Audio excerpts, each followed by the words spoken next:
জি আসসালামু আলাইকুম। বিসমিল্লাহির রহমানির রহিম।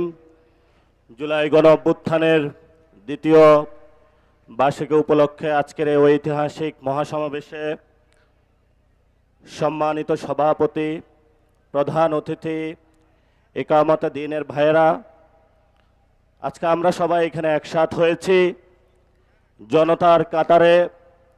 মাননীয় বিরোধী দলীয় নেতা থেকে শুরু করে অনেককেই দাওয়াত দেওয়া হয়েছিল জুলাই গণ অভ্যুত্থানের জাদুঘর উদ্বোধনে, কিন্তু ওনারা ইতিহাসের ঐতিহাসিক দায়িত্ববোধের জায়গা থেকে যেভাবে গত 2 বছর আগে 24-এ রাজপথে জনগণের সাথে ঐক্যবদ্ধভাবে ছিলেন, সরকারের এই লন্ডন চুক্তিতে যে উপস্থিত ছিল ডক্টর ইউনূস এবং জনাব তারেক রহমান, সেই লন্ডন চুক্তির পার্ট না হয়ে আজকে জনগণের সাথে ঐক্যবদ্ধ হয়ে এখানে উপস্থিত হয়েছেন।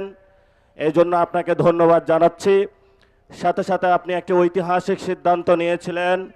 সংসদে যখন বলা হয়েছিল বাংলাদেশে একটি সংস্কারের যাত্রা আমরা শুরু করব, কিন্তু সংসদে যখন একটা সংশোধন কমিটি হয়েছে, সেই কমিটিতে যোগের নব্য রাশেদ ইনু মেনন যারা আছে তারা অংশগ্রহণ করেছিল, কিন্তু আপনি জাতির ঐতিহাসিক দায়িত্ববোধের জায়গা থেকে বিরোধী দল সেখানে অংশগ্রহণ করে নাই। এজন্য আমরা জনতার পক্ষ থেকে আপনাকে ধন্যবাদ জানাচ্ছি। আমরা আজকে ছোট্ট কয়েকটি কথা বলবো। আমাদের ঐতিহাসিক 71-এর মুক্তিযুদ্ধের আগে যেই ভোট হয়েছিল, সেখানে বাংলাদেশের মানুষ, বাংলার মানুষ যেই দিকে রায় দিয়েছিল, সেই রায় বাস্তবায়ন না করার কারণে মানুষ অস্ত্র হাতে তুলে নিয়েছিল।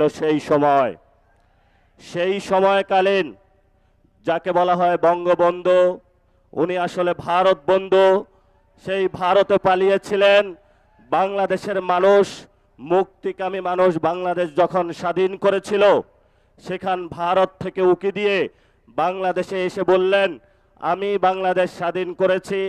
যেই মুক্তিযুদ্ধের কথা ছিল সাম্য, মানবিক মর্যাদা এবং ন্যায় বিচার, সেই 3টি ধারাকে ব্যাহত করে বাংলাদেশে রক্ষী বাহিনী গঠন করে বাংলাদেশের মানুষের উপরে ভারতীয় শাসন ব্যবস্থার যে এক্সটেনশন, সেটা তিনি সেই সময় করেছিলেন।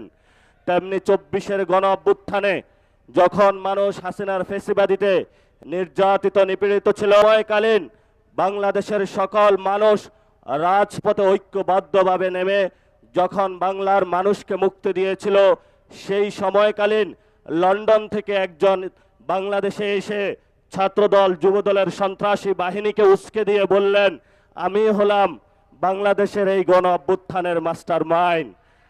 ফলত আমরা সেইকালীন যারা ভারত বন্ধু, শেখ মুজিবুর রহমান এবং 24-এর গণ অভ্যুত্থানের সময় তারেক রহমানের লন্ডন থেকে ফেরত এসে মানুষের উপরে ছাত্রদল যুবদলের সন্ত্রাস চালিয়ে দেওয়াকে ওই রক্ষী বাহিনী, ওই শেখ মুজিব এবং বর্তমান তারেক রহমানের কোনো আমরা পার্থক্য দেখতে পাচ্ছি না। যদি আমরা পার্থক্য দেখতে না পাই, তাহলে আমাদের ভবিষ্যতের কাজ কি? ভবিষ্যতের কাজ, কোরআনের একটা আয়াত আমি চরমভাবে বিশ্বাসী। সে আয়াতটি হলো, ওয়াআইদ্দু লাহুম মাস্তাতাহুম মিন কুওয়া, তোমাদের যতটুকু আছে ততটুকু নিয়েই প্রস্তুতি গ্রহণ করো। বাকি সাহায্য কোথা থেকে আসবে? সাহায্য কোথায় থেকে আসবে? সেই গণ অভ্যুত্থানের দিন, এখন বাজে 12টা, সকালবেলায় বাংলাদেশ পুরো স্তব্ধ, আর্মি সব জায়গায় করিডোর দিয়ে রেখেছিল। আমি আর নাহিদ একটা বাসায় আবদ্ধ ছিলাম। আমরা সকালবেলায় বের হতে চাইলাম, বলল গুলি করা হবে। যে বাসায় আবদ্ধ ছিলাম একজন শিক্ষককে নিচে পাঠাইলাম, বললাম স্যার একটু দেখে আসুন নিচের কি অবস্থা। স্যার বলল, নিচ থেকে উঠে এসে যা আর্মি হলো আমার পেটে হলো গুলি ধরেছে, যাওয়ার কোনো অপশন নাই। আমাদের অনেক ভাই সেই দিন সকালে শহীদ মিনারে অবস্থান নিয়েছিল, সেইখানে অনেক গুলিবিদ্ধ হয়েছিল। ঠিক এই সময়টাতে বাংলার মানুষ সকল ব্যারিকেড ভঙ্গ করে যেখানে এসএসএফ কে 5 মিনিট দেওয়া হয়েছিল, শেখ হাসিনাকে 5 মিনিট দেওয়া হয়েছিল যে হয়তো বাংলাদেশের মধ্যে তুমি 5 মিনিটের মধ্যে তোমার এখানে জীবন দিবা অথবা ভারতে পালাবা। সেই সময় আপনারা পুরো বাংলাদেশে ঐক্যবদ্ধভাবে পুরো বাংলার রাজপথে নেমে এসেছিলেন। সেই সময়কালীন 5 তারিখে তারেক রহমান বাংলাদেশে ছিল না। বাংলাদেশে ছিল আমার কৃষক, বাংলাদেশে ছিল মজুর, বাংলাদেশে ছিল রিক্সা চালক, বাংলাদেশে ছিল সবজি বিক্রেতা, বাংলাদেশে ছিল গৃহিণী, বাংলাদেশে ছিল আলেম, বাংলাদেশে ছিল ছাত্র। তারেক রহমানের কোন ছায়া আমরা সেই দিন রাজপথে দেখি না। নতুন করে বাংলাদেশে এসেছে, হালগতি বুঝার আগেই সব সিদ্ধান্ত নেওয়ার শুরু করেছে। আমরা বলেছি আপনাকে স্পষ্টত, আপনি যদি ক্ষমতায় থাকতে হয় আপনি গণভোটের রায় বাস্তবায়ন করতে হবে। যেই পরিস্থিতি পাকিস্তানি জান্তাদের হয়েছিল বাংলার জনগণের রায় না মানার কারণে, সেই পরিস্থিতি আপনার সাথেও হবে। কারণ এই প্রধানমন্ত্রীর চেয়ার এটা আপনার না, এটা বাংলাদেশের জনগণের। ফলত আমাদের চেয়ার নিয়ে কেউ যদি ছিনিমিনি খেলে আমরা তো সেই চেয়ারকে রক্ষা করতেই হবে আমাদের। আমি ছোট্ট একটা গল্প দিয়ে শেষ করব। তাজমহল একজনে প্রায় 100 বারের মতন বিক্রি করেছিল। সব খরিদ্দার আইসা খুঁজে যে আমি তাজমহলের মালিক, কিন্তু তাজমহলের মালিকানা কি কেউ নিয়েছে না ওই ব্যক্তিও হয়েছে? এটা ভারতের সম্পত্তিও ছিল। তারেক রহমান নির্বাচনে আসার আগে অনেক জায়গায় ধর্ণা দিয়েছে, ভারত থেকে শুরু করে অনেক ডিপ স্টেটের কাছে তাজমহলের মতন 100 জায়গায় বাংলাদেশকে বিক্রি করেছে। এখন সবাই এসেছে তারেক রহমানের কাছে যে তুমি না আমার কাছে বিক্রি করেছিলা, আরেকজন বলে তুমি না আমার কাছে বিক্রি করেছিলা।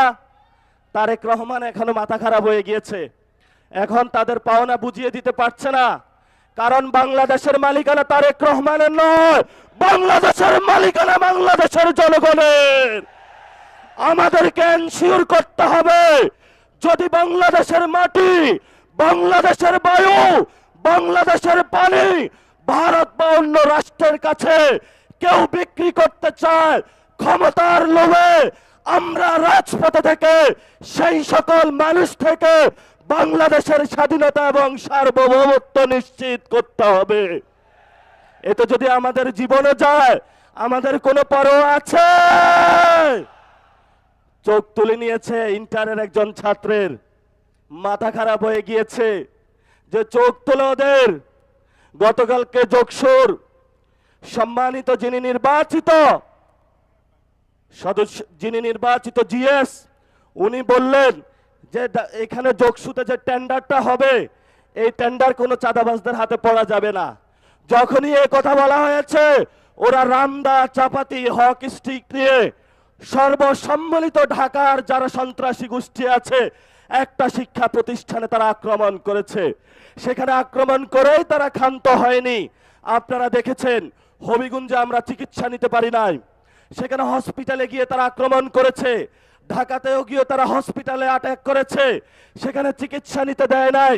এই তারেক রহমানের সন্ত্রাসী দল, ছাত্র দল, যুব দল, আজকে তোমাদেরকে বলবো কই তোমরা আজকে কোথায় গুপ্ত হয়ে গিয়েছ? আজকে যে রাজপথে দেখা যাচ্ছে না, বাসায় কি ঘুমিয়ে আছো নাকি পালিয়ে গিয়েছ? পালানোর জায়গা পাবেন না। জনতা জেগে উঠেছে। ইনশাআল্লাহ ভবিষ্যৎ বাংলাদেশে আমাদের একটি শপথ নিতে হবে।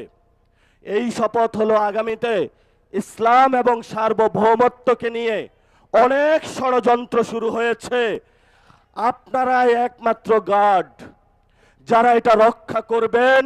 জীবন দিয়ে হলো এটা রক্ষা করতে হবে। কারণ গত 53 বছরে অনেকেই বলেছিল যে অনেকেই নাকি বাংলাদেশের স্বাধীনতার সপক্ষের শক্তি। আগামীতে আমরা দেখব কারা বাংলাদেশের পক্ষে, কারা বিপক্ষে, কারা লন্ডনী, কারা দিল্লি আর কারা ঢাকার অনুসারী, সেটা আগামী যুদ্ধে প্রমাণিত হবে। মুখে মুখে বললে প্রমাণ করা হবে না। আমি হেফাজতে ইসলামের ভাইদের একটু উদ্দেশ্য করে বলবো, লড়াইটা এখন বাংলাদেশের সংস্কারের লড়াই, লড়াইটা এখন গণভোটের রায় বাস্তবায়নের লড়াই, লড়াইটা হলো শহীদদের বিচারের লড়াই। আপনারা আসুন, এই লড়াইতে আসুন। আমরা আর কোনো দ্বিধাবিভক্তি চাই না, কারণ বাংলাদেশের মানুষ, এখন বলা হয়ে থাকে মেয়ারে হক, আমি তো মানি সাহাবায়ে কেরাম সত্যের মাপকাঠি। এই যে ছোটখাটো বিষয় নিয়ে আপনারা প্রত্যেকটা মসজিদে বক্তব্য দিচ্ছেন, মানুষের মধ্যে একটা ভুল ধারণা সৃষ্টি করছেন, এইটা করা উচিত না। আমি বলবো আসুন, ঐক্যবদ্ধভাবে আসুন। তারেক রহমান আপনাদেরকে কিছুই দিতে পারবে না। যদি দিতে হয় তাহলে মসজিদের মিনারে বসে আপনার জুলুমতন্ত্রের বিরুদ্ধে কথা বলতে হবে।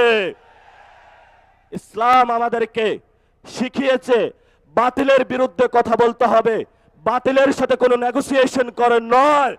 এই শিক্ষাটা মাদ্রাসায় আপনারা আমাকে দিয়েছেন, সেই শিক্ষা আমরা আপনাদের মধ্যে দেখতে পাচ্ছি না। এই জন্য আপনাদের একজন সন্তান হিসাবে আপনাদের কাছে অনুরোধ করব, আমি হয়তো বেশি দূর কমি মাদ্রাসায় পড়াশোনা করতে পারি নাই, আসুন ঐক্যবদ্ধ হই। 5 তারিখে যেইভাবে চরমনায় হুজুর থেকে শুরু করে 24-এ হেফাজতি বাইরা থেকে শুরু করে কোনো পরিচয় ছিল না, সবাই আমরা রাজপথে ঐক্যবদ্ধভাবে শহীদদের সাথে ছিলাম, আহতদের সাথে ছিলাম, বাংলাদেশের সংস্কারের জন্য ছিলাম। সেই জায়গাটা 2 বছরের পরে আজকেও আপনাদের কাছে আহ্বান রাখলাম, আপনারা আশা করি আসবেন। জাতির এই সংকট মুহূর্তে কয়েকজন এর কারণে আপনারা বিভ্রান্ত হবেন না। তারেক রহমান বাংলাদেশে ভালো কিছু দিতে পারবে না। তারেক রহমানের যখন পতন হবে তখন আইসা মায়া কান্না করে লাভ হবে না, তখন একটু পিছনে পড়ে যাবেন। ইতিহাসের সঠিক সিদ্ধান্ত নিতে হবে। তারেক রহমানের সাথে ভবিষ্যৎ নয়, ভবিষ্যৎ বাংলাদেশের জনগণের। দ্বিতীয় প্রতিষ্ঠা যে বার্ষিকী, আজকে সেই ডাক দিয়ে আপনাদেরকে বলে গেলাম, এই বাইতুল মোকাররমের চত্বরে, যেখানে হলো অনেক ইতিহাসের সাক্ষী, তারেক রহমান ক্ষমতায় থাকবে না, তারেক রহমান ক্ষমতায় থাকবে না। পতন শুরু হয়ে গিয়েছে, এখন তারেক রহমান হলো পিস্তল তাক করবে। আমরাও বলি 1400 লোক গেছে, বুকে গুলি চালান, সমস্যা নাই, তবে আমাদেরকে কোনো পর টাকা দিয়ে কিনতে পারবেন না, কোনো নেগোসিয়েশন হবে না, একটু হবে না। পতন হবে আপনার বাংলার মাটিতে। জনগণ আপনাকে পতন করে শেখ হাসিনার মতো উচিত শিক্ষা দিয়ে তবে আমরা বাংলাদেশের যে দ্বিতীয় স্বাধীনতার যুদ্ধ, সেটার ভবিষ্যৎ মাত্রা এগিয়ে নিয়ে যাব। সবাই ভালো থাকবেন, নিরাপদে থাকবেন, আশেপাশে দেখে রাখবেন যারা ছাত্রদল, যুবদল, বিএনপির সন্ত্রাসী, তারা যাতে জনগণের উপরে কোনো অত্যাচার না চালাইতে পারে। এবং কোথাও যদি বিদ্যুৎ, গ্যাস এগুলার সংকটে পড়ে, সবাই থালাবাটি, বাসন, কলস নিয়ে রাস্তায় নামবেন। ক্ষমতায় বসেছ, গ্যাস দিতে হবে, বিদ্যুৎ দিতে হবে, সিন্ডিকেট চলবে না, কোনো পণ্যের দাম বাড়ানো যাবে না। যদি না দিতে পারো ক্ষমতা থেকে চলে যান, আমরা ক্ষমতা চালাইতে পারবো ইনশাআল্লাহ। সবাই দোয়া করবেন। আসসালামু আলাইকুম।